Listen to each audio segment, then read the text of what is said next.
Hey, it's January 9th. For some of us, the change has actually been real, but for others, maybe a little less than ideal. Now that the holiday hype is over and the reality of 2026 is set in, I think we should do a quick check-in. Put in the comments how you're doing and be honest about it. That's the key, honesty. Now let's get into it. Here's the truth about this time of year. This is usually when the new year gloss wears off and the actual grind kicks in. Prior to January 1st, it was easy to dream. But on January 9th, now you're having to do the actual work. And for a lot of people, this is where the guilt starts.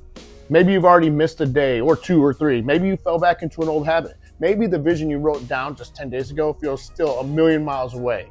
But let's be real, change is hard. If it were easy, everyone would be walking around fit, rich, and happy, but they're not.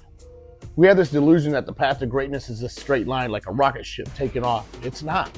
It's a jagged line. It's 2 steps forward, 1 step back, sometimes a step sideways. Hell, look at any trend line like the stock market over the past decade. There are ups and downs, but the trajectory is what counts. Ups and downs mean that you are still alive. It means you are actually trying. But if you're sitting there beating yourself up because you failed your vision for 2026, truthfully, don't. Instead, give yourself some credit. You know why you feel like you failed? Because you actually had a vision. Think about it. Most people are sleepwalking through life. They're comfortable in their mediocrity. They didn't set a goal. If you don't set a goal, you can't fail. They're just drifting. You're not drifting. You stepped into the arena. You tried to change your trajectory. So maybe you took a hit. Maybe you stumbled. So what? That doesn't mean you're out of the fight.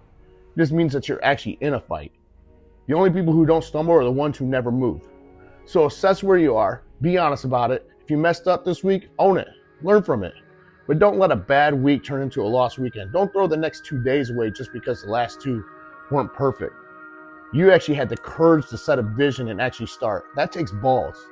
Now have the courage to get back up and chase at it again. It's January 9th. You have plenty of time. Get back to work.